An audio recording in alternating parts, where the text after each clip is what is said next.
Records found in a hidden courthouse room in Richmond, Virginia, during repairs in 1932 showed something that upset local history experts so much that the papers were quietly hidden again and marked as not important.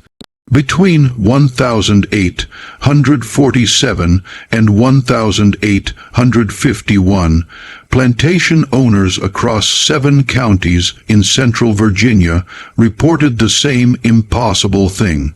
Slave children, some as young as 6 years old, were being caught with written notes, rough journals, and in one case, a complete handwritten copy of parts of a book no slave should have ever touched. 63 separate events were written down in the first year alone. Each child, when asked separately and sometimes months apart, gave the same strange answer about the night teacher. Every search led to nothing. Every trail went cold.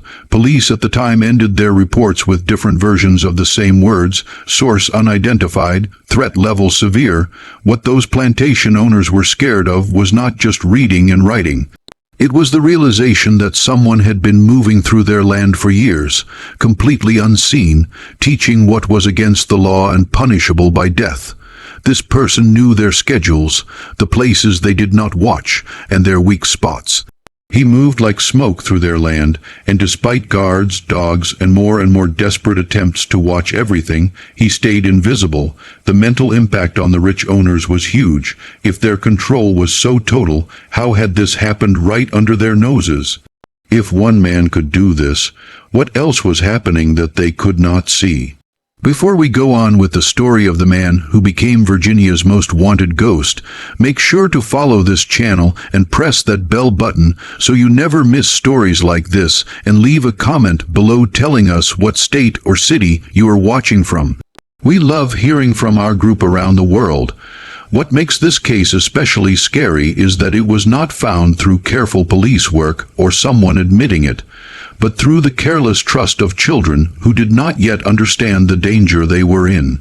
And when the truth finally came out, it showed a web of secret schooling so smart and wide that it challenged everything the plantation system believed about itself. Cumberland County, Virginia, in the fall of 1847 was a place of opposites. Rolling hills covered in tobacco fields stretched toward the James River, and the county roads connected over 40 plantations of different sizes, from huge estates with hundreds of enslaved workers to small farms with a dozen. The dirt was rich, the crops made money, and the social order was thought by those who benefited from it to be unbreakable. The county had survived Nat Turner's fight 16 years earlier without any local trouble, and the rich owners had come out with their confidence stronger.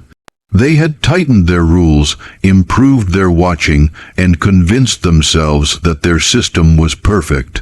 The land itself worked to create a false sense of safety. The plantations were connected by a web of roads, some kept well and used often, others barely more than cart paths through the woods. Between the planted fields lay stretches of forest, oak, pine, and hickory that had been left mostly alone because the land was too rocky or too wet for farming. These woods created natural lines between properties, and while the planters knew them well enough to hunt in, they rarely walked them effectively. The forests were thought of as empty spaces, useful only for wood and hunting. The James River curved through the eastern part of the county, giving a way to move goods and people. Flatboats moved tobacco down to Richmond and returned with supplies. Along the river banks stood old mills, some still working, others left empty when their owners died or moved west. These buildings dotted the land like forgotten statues, slowly being taken back by plants. The Carver plantation sat along the northern edge of the county, a medium-sized business with 73 enslaved people and a name for being what the owner, Thomas Carver, called well managed. Carver was a third-generation tobacco planter, a man who was proud of his large library and his membership in the Virginia Agricultural Society. He kept perfect records of everything: crop amounts, weather changes, births and deaths among the enslaved people, costs and profits. His books were works of art filled with neat rows and detailed notes. He read farming papers, wrote to other planters about the best ways to do things, and went to regional meetings where men talked about soil and bug control with the seriousness of scholars. Carver's library was his safe place, a room lined floor to ceiling with books on farming, history, thinking, and religion. He spent his evenings there, reading by lamplight, making notes on the edges of his books. He thought of himself as a learned man, a thinking man, someone who understood the world through logic and order.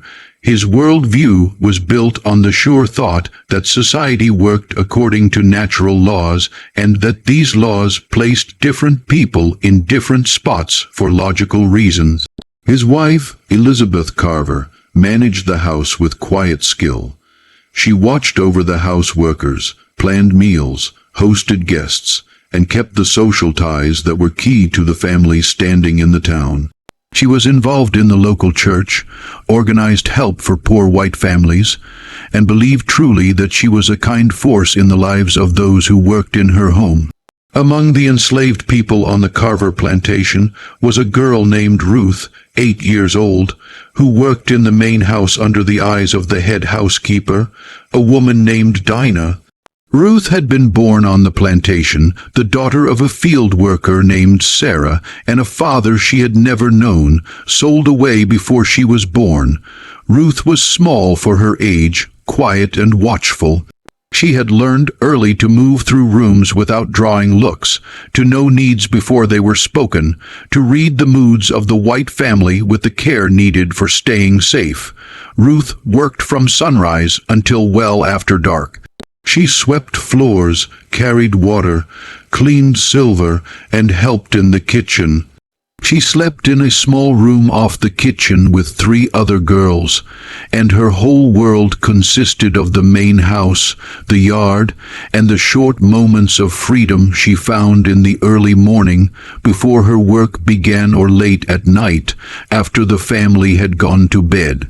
She had never been to school. The idea of school as something that existed for children was strange to her. She knew that the Carver children, 2 boys ages 10 and 12, studied with a teacher who came twice a week, and she had seen them sitting at desks, bent over books, writing on slates. But that world was as far from her as the moon. Until the night, everything changed. It was late summer 1846, more than a year before Ruth's discovery would set everything in motion. The tobacco harvest was coming close, and the feeling on the plantation was tight with waiting and tiredness. Everyone worked longer hours, and by nightfall most people fell into sleep. Ruth had been sent to the spring house to get butter for the morning's breakfast cooking. The spring house was a small stone building built over a cold stream located about 100 yards from the main house at the edge of the woods. It was evening, the sky fading from orange to deep purple, and Ruth carried a tin lantern that cast nervous shadows on the path. She got the butter and was walking back when she noticed something odd. Near the old tobacco barn, a building that hadn't been used for storage in years, and stood partly hidden by tall weeds, there was a faint light barely visible through the holes in the wooden walls. Ruth stopped walking. She knew she should return to the house right away. Being curious was dangerous, but something about that light pulled her forward. She set down her lantern and moved quietly through the tall grass toward the barn. As she got close, she heard a voice, not loud, but clear and calm, a man's voice. "This is the letter A. It makes the sound you hear at the start of apple. Can you say it with me?" Ruth crept closer and looked through a hole in the barn wall. Inside, lit by a small covered lantern, she saw a man she didn't know. He was tall with dark skin and graying hair, wearing simple work clothes. In front of him sat 3 children, 2 boys and a girl all around her age. They were sitting on the dirt floor, staring hard at something the man was drawing in the dust with a stick. "A," the children said again. "Good," the man said. "Now watch how I write it." He drew the letter carefully, explaining each line. Then he handed the stick to one of the boys. "Your turn." Ruth watched, unable to move as the boy traced the letter in the dirt, his tongue sticking out in deep thought. The man praised him, fixed his grip on the stick, and had him try again. Ruth didn't know how long she stood there, but eventually the man stood up and looked directly at the hole where she was watching. She froze, her heart beating fast. "You can come in if you want," he said gently. "But you have to be very quiet." Ruth paused, then slowly pushed open the barn door and stepped inside. The 3 children looked at her with wide eyes, but the man smiled. "What is your name?" he asked. "Ruth," she whispered. "I am Jacob," he said. "Do you want to learn?" Ruth nodded, unable to speak. Jacob pointed to a space on the floor. "Sit down. We just started." That night, Ruth learned the letter A. Jacob showed her how to make it, how to know it, how to sound it out. He was patient and kind, never rushing, never yelling. When the lesson ended, perhaps only 30 minutes later, Jacob carefully wiped all the letters from the dirt floor and told the children to go home. "Don't tell anyone about this," he said, his voice serious. "Not your parents, not your friends, not anyone. This is our secret. Do you understand?" They all nodded. "If anyone finds out, I will have to leave and you won't be able to learn anymore. So, you have to be very, very careful." Ruth walked back to the main house in a fog, the butter forgotten in her hand until Dinah scolded her for taking so long.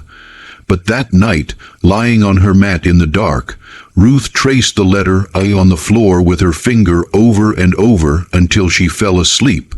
Over the following weeks, Ruth returned to the barn whenever she could slip away unseen.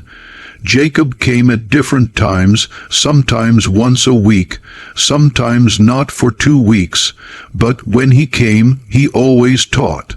The group of children grew slowly. Jacob never brought more than 5 or 6 at a time, and he was careful about changing the nights and times so that no pattern could be seen. Ruth learned the alphabet. She learned how letters mixed to make sounds, how sounds made words. Jacob used dirt, charcoal, and sometimes small pieces of slate he had somehow got. He never brought books, too dangerous.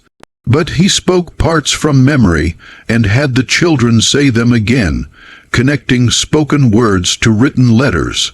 For Ruth, it was like finding a hidden room in a house she thought she knew completely.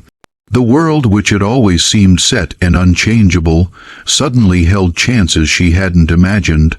Words weren't just sounds. They were shapes, patterns, things that could be caught and held. The morning of October 12th, 1847 began like any other. Ruth woke before sunrise, helped make breakfast, and began her daily cleaning list. By mid-morning, she was in the parlor, Thomas Carver's private office, dusting the bookshelves. The room was filled with morning light coming through tall windows. Leather-bound books lined the walls, their spines stamped with gold letters. Carver's desk sat in the center of the room, covered with papers, books, and letters. Ruth worked slowly, using a soft cloth to wipe each shelf, careful not to move the order of books. She had cleaned this room hundreds of times, but today something was different. One of Carver's journals lay open on his desk, and Ruth, thinking herself alone, walked to it. She had been learning for over a year now, and her skills had moved far beyond the alphabet. She could read simple sentences and with work more hard parts. The journal was filled with Carver's neat handwriting. Ruth leaned over it, her eyes scanning the page. It was a note about crop amounts, notes about which fields had made the best tobacco, thoughts about weather patterns. Ruth's lips moved silently as she read. The western field continues to do better than hopes. The soil mix, helped by last year's work, has proven perfect for what are you doing. Ruth's blood turned to ice. She spun around to find Elizabeth Carver standing in the doorway, a basket of sewing in her hands. Mrs. Carver's face showed confusion, then growing horror as she realized what she had just seen. "Were you reading that?" Mrs. Carver's voice was barely above a whisper. Ruth opened her mouth, but no sound came out. Her mind raced. She could deny it, claim she was just looking at the book, pretend she didn't understand the question. But Mrs. Carver's look told her it was too late. She had been seen unmistakably reading. "Answer me," Mrs. Carver said, her voice getting louder. "Were you reading my husband's journal?" Ruth's voice was tiny. "Yes, ma'am." The basket fell from Mrs. Carver's hands, spilling thread and cloth across the floor. She stared at Ruth as though she were seeing a ghost or something worse, something that broke the basic order of reality. How is that possible?" Mrs. Carver took a step forward. "Who taught you?" Ruth shook her head, tears beginning to run down her face. "I can't say, ma'am. Please, I can't say." Mrs. Carver's face went through a fast mix of feelings. Shock, fear, anger, and something else that Ruth couldn't name. She turned and ran from the room, calling for her husband. Within minutes, Thomas Carver appeared, his face dark with anger. He grabbed Ruth by the arm and pulled her into the center of the room. "Show me," he ordered, placing an open book in front of her. "Read this now." With a shaking voice, Ruth read the part aloud. It was from a history book, something about European wars. She tripped over some of the words, but the meaning was clear enough. She could read. Carver closed the book slowly, his jaw tight. "Who taught you this?" "I don't know his name," Ruth said, which was a lie, but one she would protect with her life. "Where did you learn?" "I can't tell you," she said. "If I told anyone, he would leave and I could never learn again." Carver's eyes narrowed. "Is it someone on this plantation?" Ruth shook her head. "I don't know where he comes from. Are there other children who can read?" Ruth paused, then nodded slowly. Carver and his wife exchanged a long look. The meaning was sinking in. This wasn't a single event. This was planned. "Get Hackett," Carver said to his wife, "and send someone to gather every child on this property between 6 and 12 years old. Every single one immediately." The gathering of children took nearly 2 hours. 21 children were gathered in the front yard of the Carver plantation, standing in an uneven line, their faces showing confusion and fear. Most of them had been pulled away from their morning jobs, and they didn't understand what was happening. Hackett, the head guard, stood to one side with 2 other white workers, watching the group with suspicion. Thomas Carver emerged from the main house, carrying a large slate and a piece of chalk. He had come up with a simple test. He would write a sentence on the slate, show it to each child one by one, and ask them to read it aloud. Most children, he assumed, would stare at the letters without understanding, but he needed to know how many had been touched by this secret schooling. The first child, a boy named Peter, aged 10, looked at the slate with real confusion. "I don't know what that says, sir," he mumbled. "Look closely," Carver insisted. Peter looked hard at the letters. "I can't read, sir." Carver moved to the next child, then the next. 14 children in a row showed no knowledge of the written words. They were, as expected, unable to read. But the 15th child, a girl named Hannah, looked at the slate and her eyes widened slightly. She glanced at Ruth, who was standing to the side under guard, then back at the slate. "Well," Carver demanded. Hannah's voice was barely heard. "It says the sun rises in the east." A whisper ran through the gathered adults. Carver's jaw tightened. "And who taught you to read?" Hannah stared at the ground. "The night teacher." "What is the night teacher's name?" "He never told us his name." Carver continued down the line. Out of 21 children, 5 could read well, and 2 others knew some letters, but couldn't form whole words. 7 children in total had been taught. The discovery sent shock waves through the Carver house. Thomas Carver immediately sent writers to nearby plantations with orders to do similar tests. Within 3 days, reports began flooding back, and each one deepened the mystery. At the Whitley estate 6 miles to the west, 5 children could read. At the Brennan plantation, 4 children. At the small Collins farm, 2 children. Across 7 different properties in Cumberland County, a total of 16 children, now including the 7 from the Carver plantation, had been taught to read and write, and every single child, when asked separately, told the same story. A man came at night. He taught them in secret places, old barns, empty mills, openings in the woods. He used dirt, charcoal, and slate. He was kind and patient. He made them promise never to tell his name or tell anyone about the lessons. And he came and went like a shadow, never seen by adults, never leaving proof behind. The planters were confused and terrified. How had one man moved so freely between their properties? How had he missed every patrol, every guard, every form of watching they had in place? And most disturbing of all, how many more children had he taught that they hadn't yet found?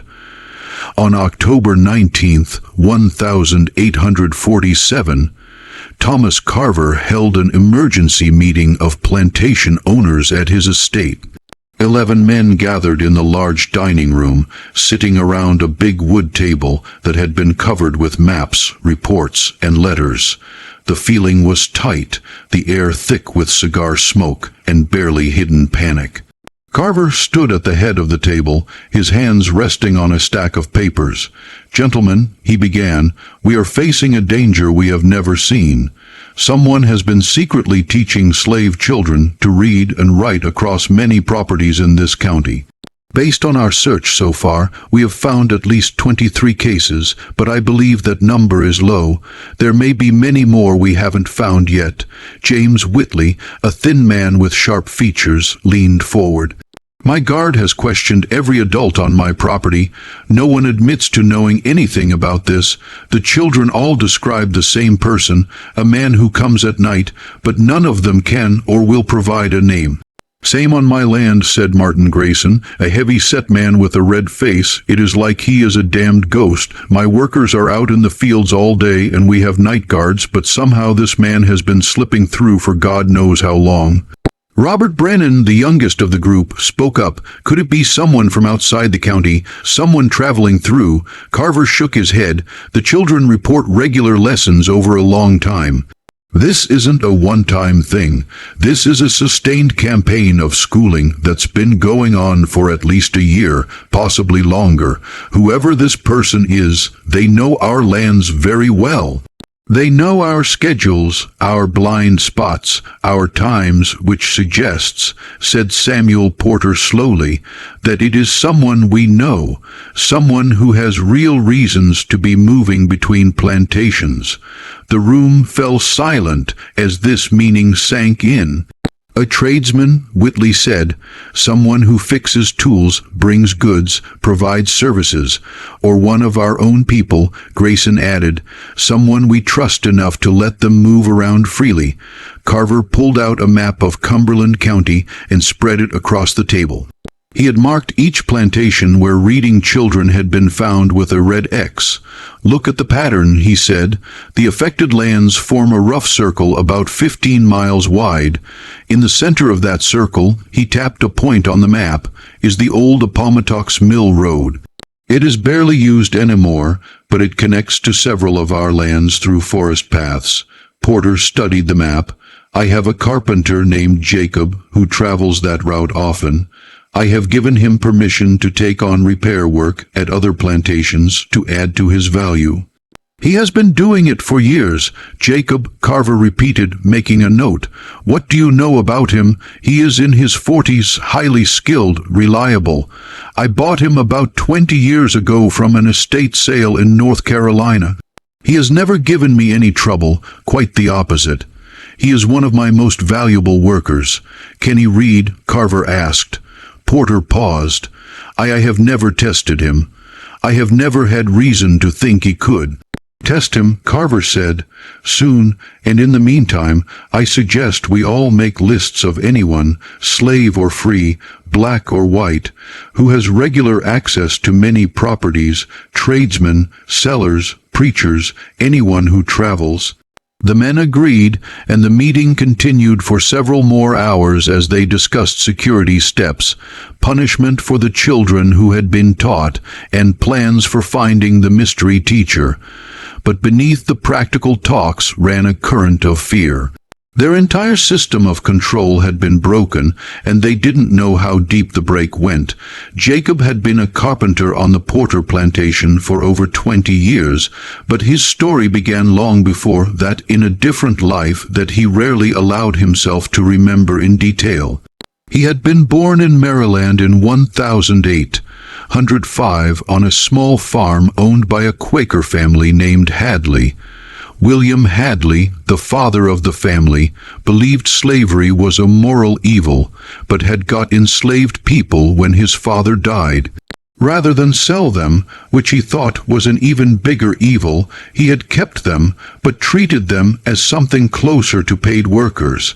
Hadley paid them small wages, allowed them to keep gardens and sell their food, and most surprisingly, taught them to read and write. Jacob had learned to read by age 8. Hadley's wife Mary had taught him using the same books she used with her own children. By age 12, Jacob could read well and write clearly. He had read the Bible cover to cover twice, and he had seen newspapers, farming papers, and even some philosophy. He knew that his reading was strange, even dangerous, but within the safe place of the Hadley farm, it had seemed natural. When William Hadley died unexpectedly in 1827, everything changed. Hadley's adult son, who had moved to Philadelphia and held different views, returned to settle the estate. He had debts, and the quickest way to pay them was to sell the farm and everyone on it. Jacob, 22 years old and valuable because of his carpentry skills, was sold to a trader who took him south. The next few years were a blur of different owners and different places. Jacob quickly learned to hide his reading. He watched men and women beaten for smaller things than being able to read, and he understood that his knowledge was a death sentence if found out. He became good at looking ignorant, at moving through spaces without being noticed, at giving people what they expected to see. In 1830, he was bought by Samuel Porter and brought to Cumberland County. Porter needed skilled workers for his growing business, and Jacob's carpentry skills made him immediately valuable. Porter allowed Jacob unusual freedom of movement, trusting him to travel to other plantations to perform repairs and make extra money. For 15 years, Jacob used this freedom to live and eventually to do well in his own quiet way. He built furniture, repaired buildings, and earned a name as one of the best carpenters in the county. He was respectful, reliable, and invisible. Exactly what a white owner wanted from an enslaved worker, but the knowledge he carried haunted him. He saw children growing up in the same darkness he had been saved from, and the weight of his silence became too much. He told himself for years that he couldn't risk it, that teaching would put everyone in danger, that his duty was to survive. But in the spring of 1845, something changed. He had been fixing a fence at the Whitley plantation when he heard a talk between two of the enslaved men working nearby. They were discussing a child who had been sold away from his mother, separated because the owner needed cash. One of the men said, "He is better off not knowing any different. What you don't know can't hurt you." That phrase, "what you don't know can't hurt you," stuck in Jacob's mind like a splinter. He thought about it all day, all week, and he realized that it was a lie, perhaps the biggest lie of the entire system. What you don't know could absolutely hurt you. Not knowing was a weapon used against people, not a shield that protected them. He made a choice that would define the rest of his life. He would teach. Jacob started small and moved with extreme care. His first student was Hannah, the daughter of a woman named Martha, who worked in the Whitley kitchen. Jacob had watched Hannah for weeks, noting her smarts, her curiosity, the way she studied things carefully before acting. One evening, while making repairs to the Whitley barn, he had walked up to her. "Can you keep a secret?" he asked quietly. Hannah, 7 years old, had looked at him with serious eyes. "Yes, I mean a very important secret." "The kind where if you tell anyone, something bad would happen," she nodded. "I can teach you to read," Jacob said, "but only if you promise never to tell anyone, not your mother, not your friends, not anyone." Hannah's eyes widened. "Why would you do that?" "Because you should know," Jacob said simply. "Because everyone should know." They met 3 nights later in the old Whitley tobacco barn, the one that hadn't been used for storage in years. Jacob brought charcoal and used the wooden floor as a slate. He taught Hannah the alphabet, starting with the letter that began her name. She was a quick learner, hungry for knowledge and careful to follow his words about secrecy. After 4 lessons, Jacob felt sure enough to bring in 2 more children, boys named Peter and David from the neighboring Grayson plantation. The lessons followed a pattern. Jacob would arrive just after full dark when most people were tired from the day's work and unlikely to be moving around. He would teach for no more than an hour using things that left no mark. Dirt, charcoal, his memory. He taught the alphabet first, then simple words, then basic sentences. He never brought books, never wrote anything that could be found later. Everything existed only in the moment and in the memories of his students. He was careful about changing his routine. He never came on the same night of the week. He never taught in the same place twice in a row. He never took the same path between properties. He learned to move through the woods at night with an almost magic silence, and he developed a feeling for when it was safe to be somewhere and when he needed to disappear. Over the course of the first year, he taught 11 children. By the second year, that number had grown to 42. He put them into small groups, never more than 6 at a time, and he kept the groups apart, so that if one was found, the others might stay safe. The children, for their part, were very good at keeping the secret. They understood even at young ages that what they were learning was dangerous. They also understood that it was special.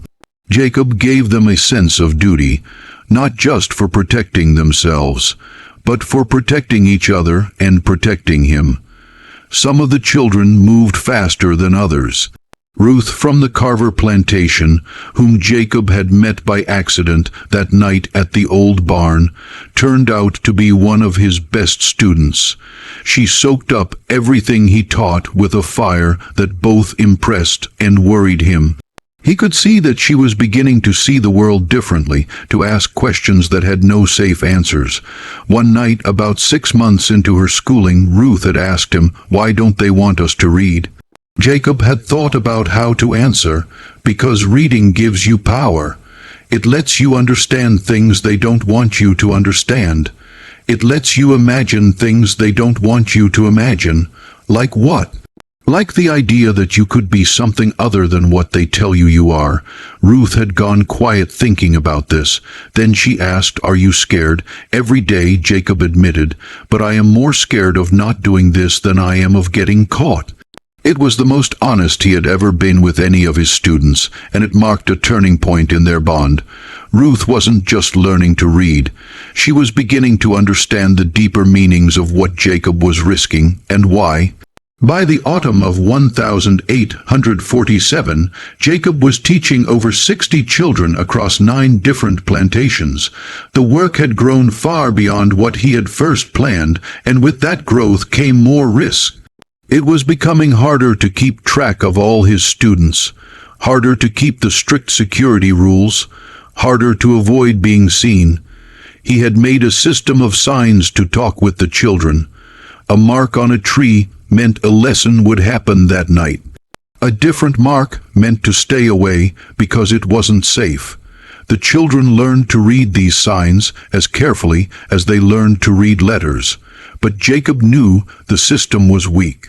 All it would take was one child speaking carelessly, one adult noticing something odd, one lucky patrol catching him in the wrong place at the wrong time. He had close calls, moments when he had to freeze in the shadows while guards passed within feet of him, nights when he arrived at a meeting spot to find it unexpectedly busy and had to cancel the lesson. He began to prepare for the certain discovery. He started teaching the children not just to read but to teach others. He explained to his best students how to form letters, how to sound out words, how to be patient with learners. He told them that if anything happened to him, they should continue carefully in secret, passing the knowledge along. Some of his students took this lesson to heart more than others. Hannah, his first student, had begun teaching her younger brother.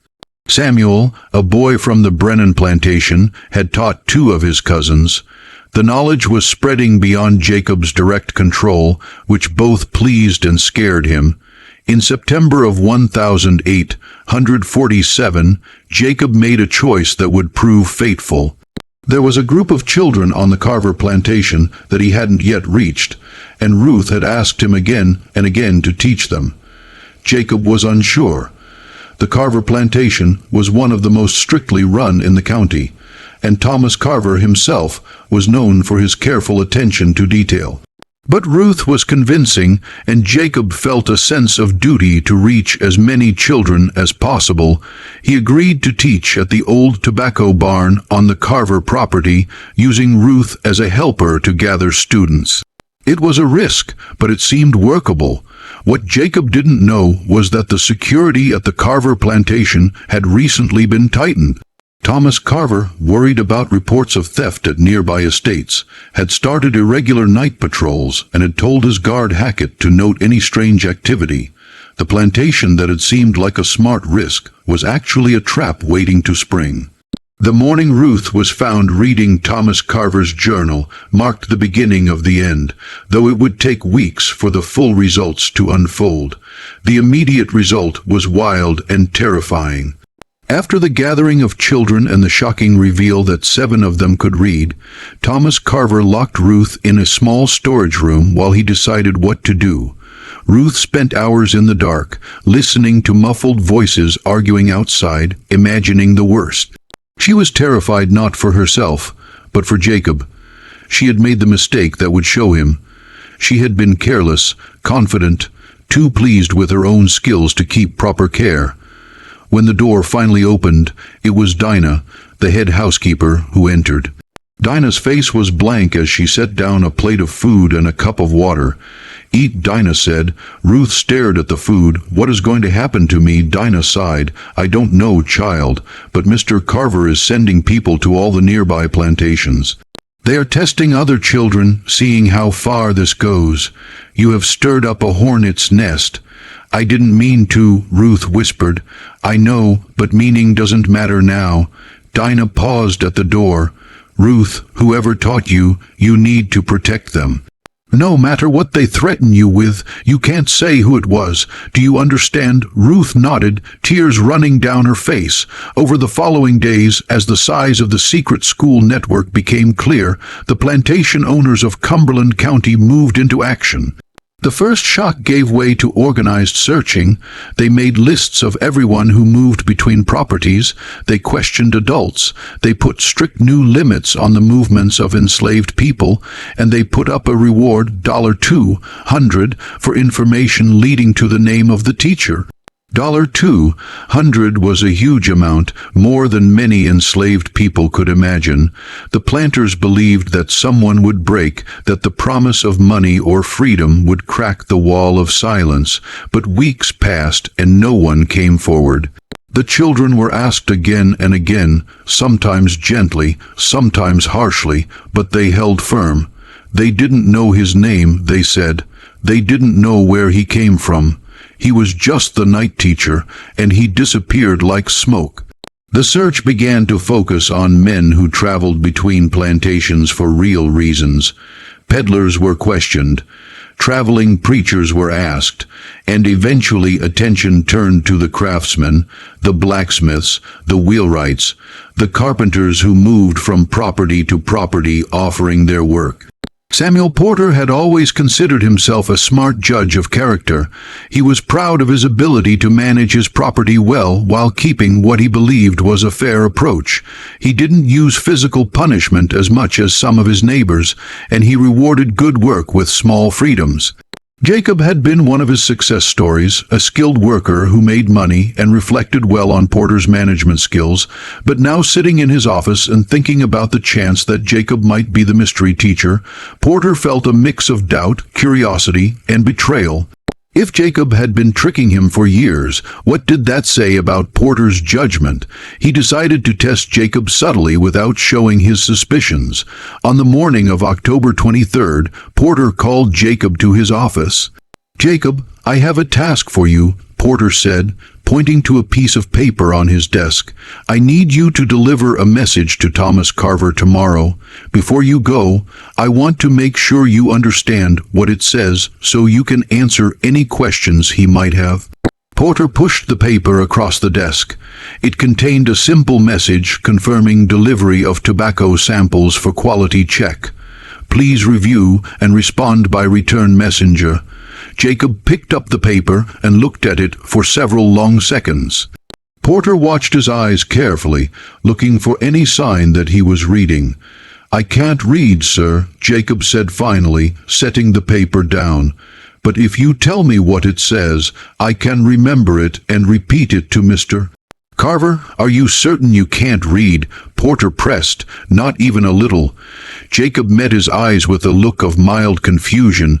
"No, sir, I never learned." Porter held his gaze for a moment longer, then nodded. "Very well." The message says he proceeded to explain the content, and Jacob listened closely, repeating it back perfectly. But Porter wasn't satisfied.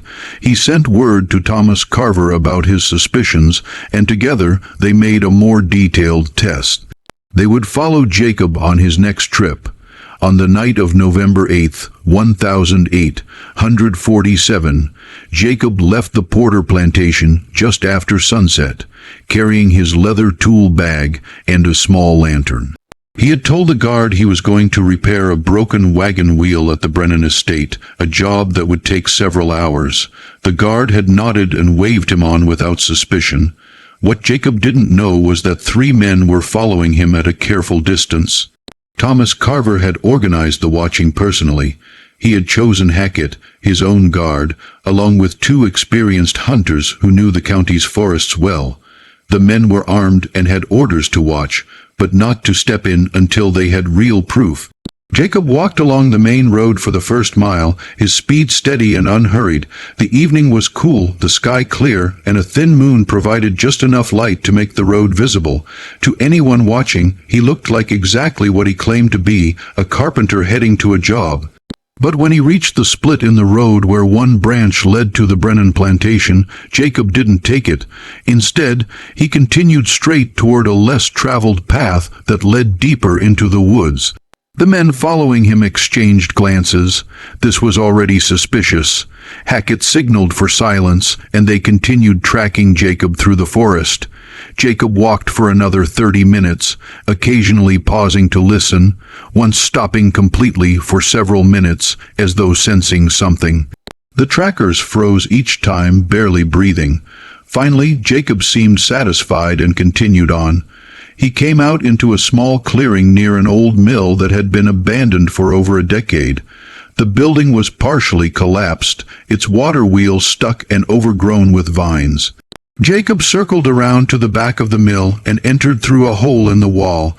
The men tracking him crept closer, placing themselves where they could see without being seen. They waited. 10 minutes passed. Then, from various directions, small figures began to appear, children moving silently through the darkness toward the mill. The trackers counted 6 of them, ranging in age from perhaps 7 to 12. The children entered the mill through the same hole Jacob had used. Hackett leaned close to one of the other men and whispered, "We have got him." Inside the mill, Jacob had set up his classroom.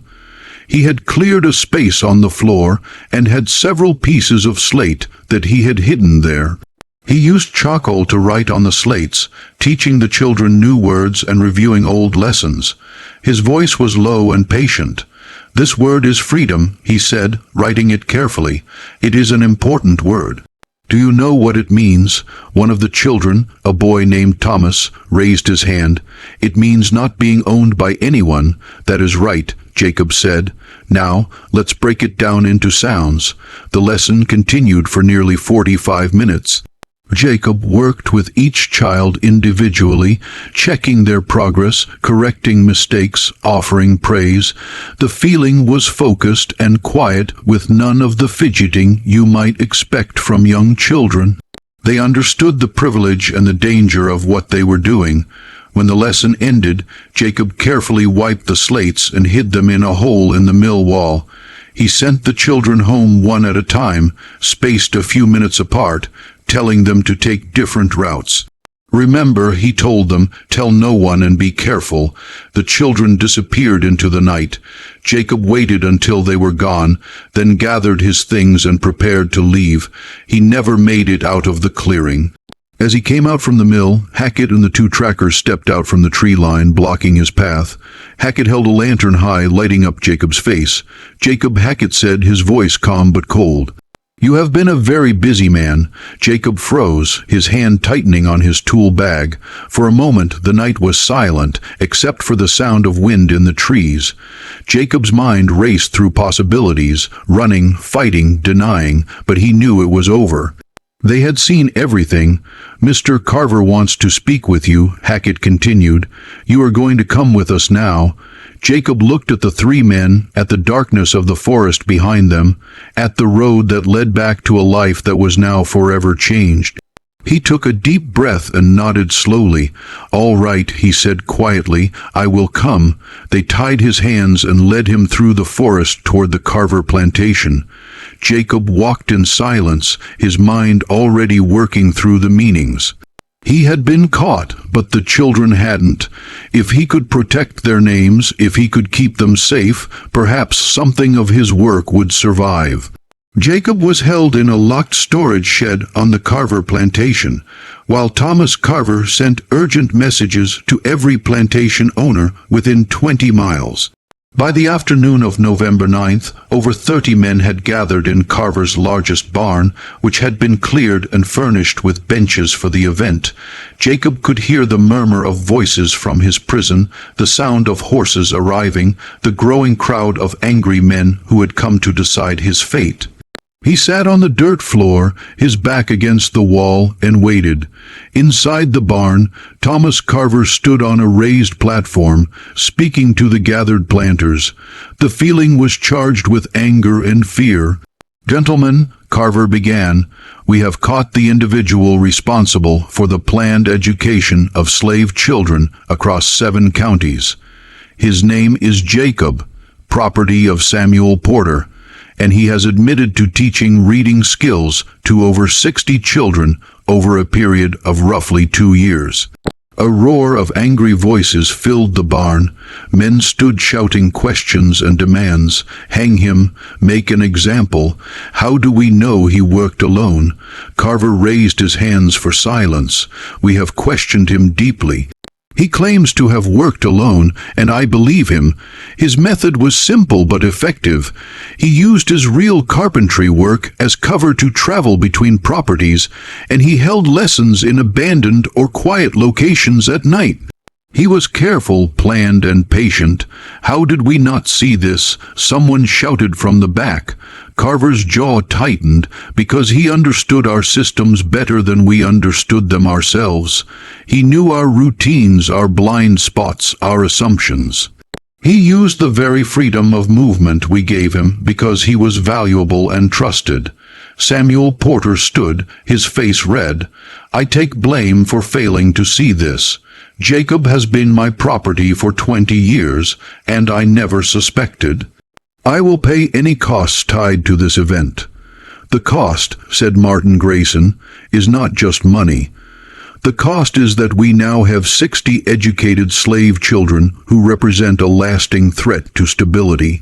They can read, they can write, they can talk in ways we can't watch, and worse, we don't know if they will teach others." This thought sent a new wave of concern through the group. Men who had been focused on punishing Jacob now began to realize the wider meanings. "What do we do about the children?" asked Robert Brennan. Carver had prepared for this question. "We have made a complete list of all children Jacob taught.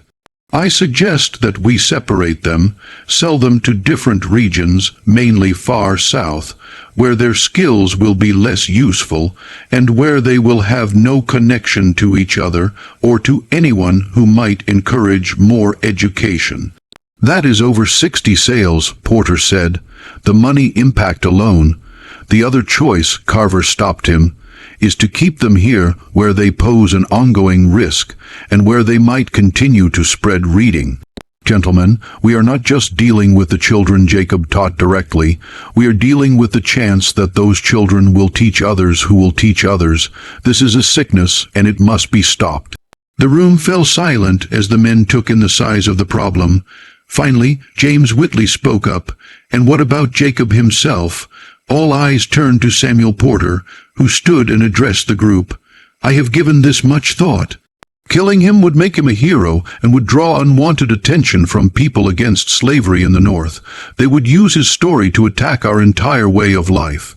I suggest instead that we sell him as far south as possible to the sugar plantations of Louisiana, where the work is hard and the life length is short. He will disappear, and his story will die with him." "I agree," Carver said. "We should handle this quietly. No public trial, no show, no records that might be found later and used against us. Jacob simply disappears.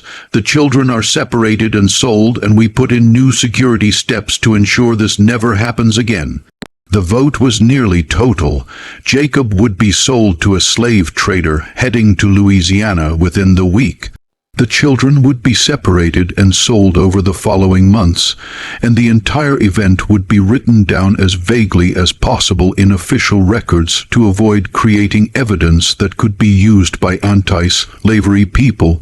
On the evening before Jacob was to be taken away, Thomas Carver made a choice that surprised even himself.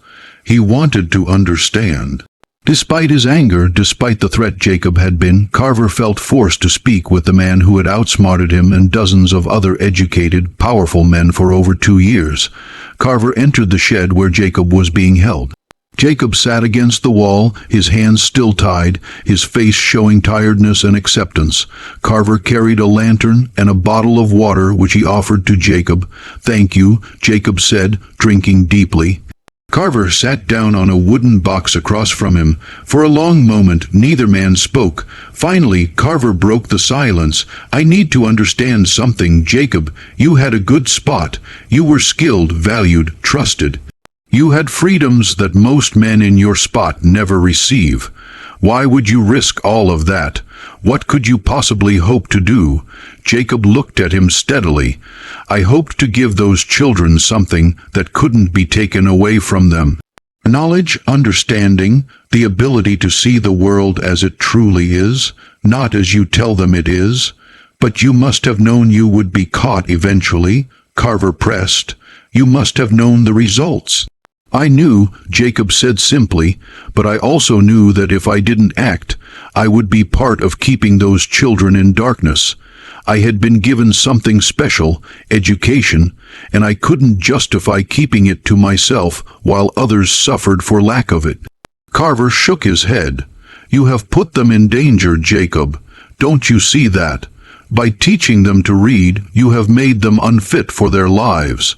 You have given them hopes they can never reach. You have created unhappiness where there should have been acceptance. That is not mercy, that is cruelty." For the first time, anger flashed in Jacob's eyes. "The cruelty is in the system that makes education dangerous. The cruelty is in telling human beings that they are not allowed to use their minds." "The cruelty is yours, Mr. Carver, not mine." Carver stood abruptly. "You are wrong. The world has a natural order, and that order exists for good reasons. When people accept their place in that order, everyone is better off. What you have done is sow chaos." "No," Jacob said quietly. "What I have done is plant seeds, and you can sell me, and you can sell those children, and you can try to erase every trace of what happened here. But those seeds will grow. Maybe not today, maybe not for years, but they will grow." Carver stared at him, disturbed by the certainty in Jacob's voice. "You are fooling yourself if you think your actions will change anything." Jacob smiled faintly. "Time will tell, Mr. Carver." Carver left the shed without another word, but the conversation haunted him. There had been something in Jacob's face, not fight exactly, but a kind of patient trust that upset him deeply. The weeks following Jacob's capture were chaotic across Cumberland County. The plantation owners moved quickly to put their plan in action, but the doing proved more hard than expected. The first problem was finding all the children Jacob had taught. The initial count of 63 turned out to be low. As more thorough testing was done, the number climbed to 78, then to 91. Some children had learned only the basics and had kept it secret so well that even their parents didn't know. Others had taught siblings or friends, growing the network beyond Jacob's direct reach. The second problem was the reaction of the enslaved community itself. Word of Jacob's capture spread quickly, and with it came a mixture of sadness, anger, and fear. People who had never met Jacob mourned him as a hero. Parents whose children had been taught felt torn between pride in their children's skills and terror for their safety. Some of the children who had been found tried to protect others by refusing to reveal the full size of the network. Ruth, despite facing great pressure, never told the names of other students she knew about. Hannah did the same. This protective spirit, this loyalty to the group Jacob had created, made the planters' job of holding it in much more difficult. The third problem was the money and moving challenge of selling over 90 children. The local slave market couldn't take that many young workers at once without raising questions and driving down prices. The sales had to be spread out over months, sent to different regions, carefully managed to avoid drawing attention. Thomas Carver personally watched over the sale of the 7 children from his plantation. Ruth was sold to a family in Georgia in December 1847. She was 9 years old, and she carried with her the knowledge Jacob had given her, hidden but safe.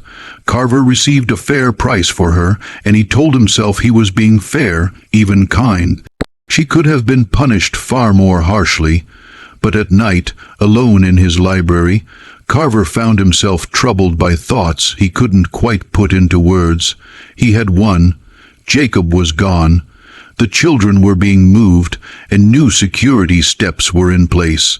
Yet he felt as though he had lost something, or perhaps that something had been shown that he wished had stayed hidden. He began writing down the event in his personal journal, writing detailed accounts of the search and capture. But he found himself unable to describe Jacob in simple terms. Criminal felt not enough. Rebel was too dramatic. He settled on teacher, then crossed it out and wrote troublemaker, then crossed that out too. Finally, he left the space blank, unable to find a word that captured what Jacob had been. Jacob was sold to a slave trader named Dixon on November 15th, 1847. Dixon worked in moving enslaved people from Virginia to the Deep South, where need for labor in the growing cotton and sugar businesses was high. Jacob was chained alongside 14 other men and 3 women in the back of a wagon that would take them first to Richmond, then by boat down the coast to New Orleans. The trip took 3 weeks. Jacob spent most of it in silence, watching the land change as they moved south. He thought about the children he had taught, wondering what would happen to them, hoping that they would remember what he had shown them. In New Orleans, Jacob was sold at auction to a man from a sugar plantation in Louisiana. The plantation was one of the largest and most money-making in the state, and it was also one of the most brutal. Workers worked 16-hour days during the busy season, and the death rate was high. Jacob was put to work in the fields at first, despite his carpentry skills, as a form of punishment for his past mistake. The guard had been told about his history and made it clear that Jacob would not be given any chances to spread his knowledge. But the planter who had bought him, a man named Richard Beaumont, eventually saw Jacob's value as a carpenter and moved him to fixing work. Jacob spent the remaining years of his life repairing tools, building structures, and keeping his reading secret. He never taught again. The watching was too tight, the results too severe, and his spirit, while not broken, was worn down by the weight of what he had lost. He died in 1852, 5 years after leaving Virginia during a sickness that swept through the plantation. He was buried in an unmarked grave alongside dozens of other workers who died that season. No record was made of his life, his skills, or his work. In the official papers of the Beaumont plantation, he appeared only as Jacob Carpenter, bought 1847, died 1852. The man who had taught over 100 children to read had become a footnote, a line in a book, a number. The children Jacob taught were scattered across the South. Their stories went in countless directions, and most of those stories have been lost to history. But pieces remain, hints of how Jacob's work lasted despite every effort to erase it. Ruth, sold to a family in Georgia, worked as a house servant for the next 16 years. She never forgot how to read, though she rarely had a chance to practice. When the Civil War ended and she gained her freedom, she was 27 years old. She made her way to Atlanta, where she found work and eventually joined one of the schools set up by the Freedmen's Bureau. She became a teacher herself, teaching former slaves basic reading. One of her students later wrote about her. Miss Ruth was different from other teachers. She understood what it meant to learn in secret, to protect knowledge like a treasure. She never took education for granted, and she never let us take it for granted either. Ruth died in 1889, having taught hundreds of students over her life. She never spoke publicly about Jacob. The habit of secrecy was too deeply kept, but she kept a small piece of charcoal in her things until the end of her life, a memory of her first lessons in that abandoned barn. Hannah, Jacob's first student, was sold to a plantation in Alabama. She was 11 when she arrived, and she spent the next decade working in the fields, but she taught her younger brother to read using the same ways Jacob had used with her dirt, charcoal, stolen moments of privacy. Her brother in turn taught others. By the time the Civil War broke the plantation system, a small network of reading enslaved people existed on that Alabama property, all coming from the knowledge Hannah had brought with her.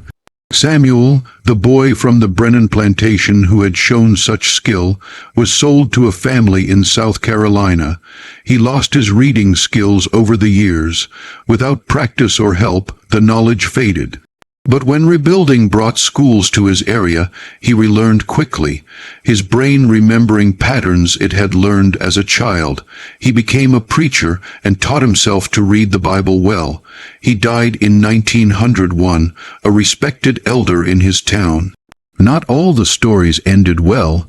Some of the children Jacob taught were sold to especially harsh places where any show of reading would have been punished severely. Some died young, their promise never met. Some simply disappeared into the vast, poorly written history of enslaved people in the American South. But together, they represented something that the plantation owners of Cumberland County had feared and could not fully understand. The impossibility of holding back knowledge once it was released. Each child Jacob taught carried seeds of understanding that could not be fully stopped. Some of those seeds laid sleeping for years. Others found room in unlikely soil and grew in strange directions. In the years following Jacob's capture, the planters of Cumberland County put in place strict new security measures. They limited travel between plantations. They did random reading tests. They destroyed or locked abandoned buildings that could serve as secret meeting places. They set up spy networks and offered rewards for information about secret schooling. But they also began to realize the basic problem with their plan. You cannot unknow something. The children who had learned to read didn't forget, even when they pretended to. The knowledge existed in their minds, safe from watching, impossible to take away.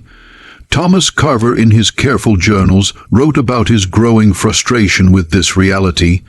In a note from March 1848, he wrote, "We have taken every reasonable step. Yet I remain troubled by the knowledge that roughly 90 individuals on properties within this county have skills that could hurt stability. We cannot watch their thoughts, cannot erase their memories. We have closed the source of the sickness, but the sickness itself stays. This troubles me greatly. By 1850, most of the children Jacob had taught had been sold and moved, but new worries came up. Rumors moved of other night teachers in nearby counties. Some of these rumors were based on real cases, copycat teachers inspired by stories of Jacob's work. Others were simply fear, the planter class seeing shadows everywhere. The fear of reading became almost crazy in some places. Laws that had existed on the books but were rarely used began to be used more strictly. White teachers who showed care for ending slavery found themselves under suspicion. Free black people who showed education were viewed with anger and doubt, but the system was naturally leaky. Knowledge moved through informal paths that no amount of laws or watching could fully close. Reading enslaved people taught family members in whispers, in brief moments of privacy. Free black people shared information in churches and social gatherings. And as the 1850s moved on and tensions over slavery grew nationally, the flow of forbidden knowledge increased rather than decreased. When the Civil War began in 1861, the world that Jacob had moved through so carefully began to fall apart. The plantation system, which had seemed forever to those who gained from it, showed itself to be weak and dependent on conditions that could change. Cumberland County itself became a battleground. Union and Confederate forces moved through the area repeatedly, and the plantations that had been centers of wealth and control became targets for destruction. Fields were burned, buildings were taken, and the enslaved population faced new chances and dangers. Many of the children Jacob had taught were adults by this time, in their 20s or 30s. Some of them escaped to Union lines where their reading skills made them valuable as scouts, translators, and helpers. Others remained on the plantations, living through the chaos as best they could. The Carver plantation, Thomas Carver's carefully managed land, was taken by Union forces in 1864. Carver himself had died 2 years earlier, and his widow Elizabeth struggled to keep the property in the face of wartime trouble. The enslaved workers, feeling the changing times, began to assert themselves in ways that would have been unthinkable a decade earlier. When Union officers arrived to check the plantation's goods, they were surprised to find several of the workers could read and write. One officer noted in his report, contrary to what we thought, found many reading Negroes on the Carver property. They claim to have been taught years ago by a traveling teacher. Though details are vague, these people have proven valuable in organizing work details and keeping records. The officer had no way of knowing that he was seeing the distant ripples of Jacob's work. Knowledge that had survived years of holding back and had now found suddenly useful in a changed world.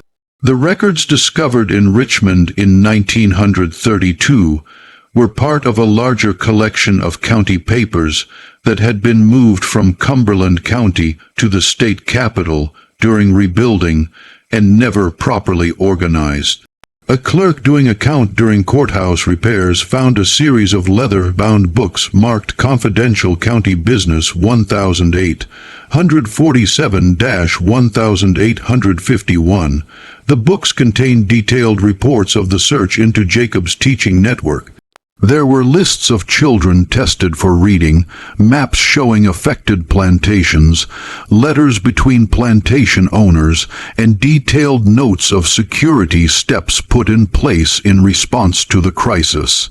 What made these documents particularly interesting to history experts was how completely they went against the public story of the South before the war. The plantation owners had painted themselves as kind masters ruling over a happy and ignorant workforce. These documents revealed men who lived in constant fear of their own workers, who saw threats in every shadow, who understood that their system of control was far more weak than they admitted publicly.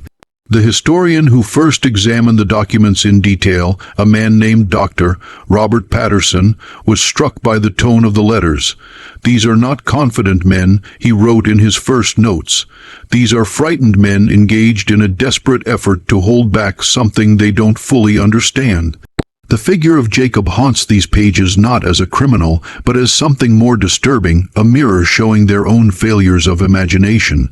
Patterson spent several weeks studying the documents, checking names and dates with other historical records. He discovered that many of the children mentioned in the reports had gone on to important lives after freedom. At least 7 had become teachers. 3 had been elected to local offices during rebuilding. 1 had published a book that made no mention of her childhood education, keeping the secrecy even decades later. But Patterson's research was stopped by pressure from local history groups and families of the plantation owners mentioned in the documents.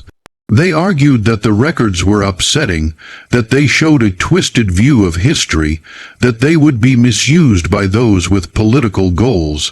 The state archive director, facing growing pressure, decided to reseal the documents and limit access.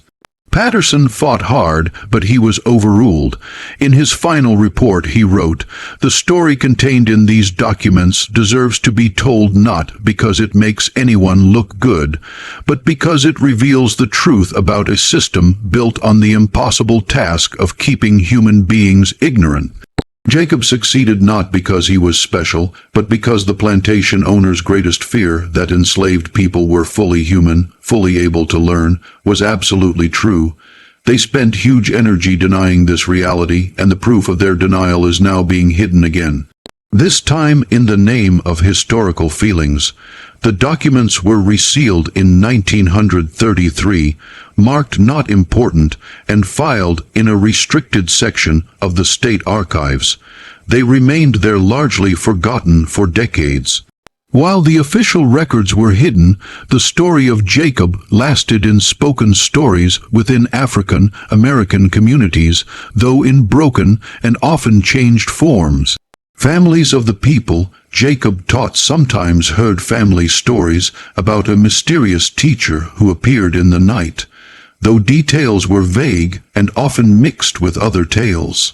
In a 1937 interview done as part of the Federal Writers Project, an elderly woman named Sarah Mitchell, who had been enslaved in Cumberland County, told an interviewer, "My grandmother used to tell me about the night school.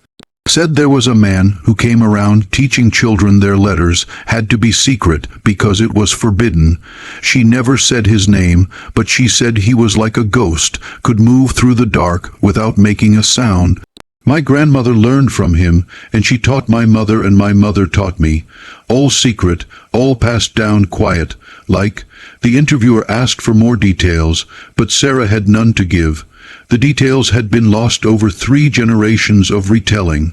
The man had become a legend, a symbol, his real name hidden by time and the need for secrecy.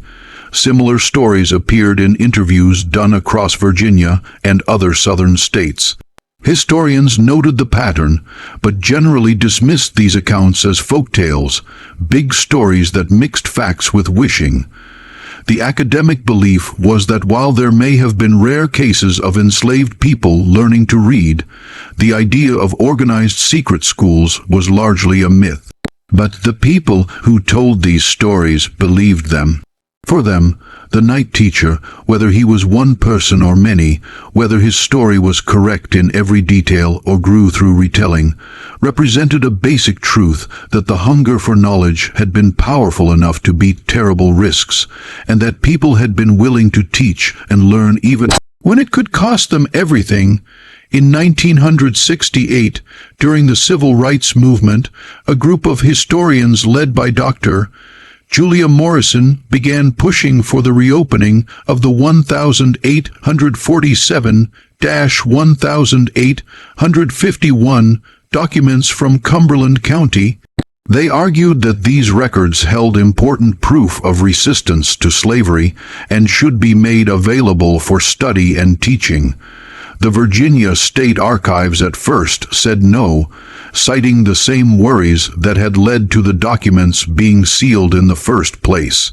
But under sustained pressure and in the context of a wider re-look at Southern history taking place across the region, the archives agreed to review the restriction.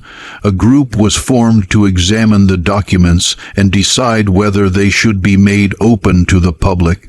The group spent several months analyzing the materials, and their report, issued in 1969, concluded, "These documents represent an important historical record of both the smartness of resistance to slavery and the depth of fear that resistance created among slaveholders. They should be made available for study with proper backing."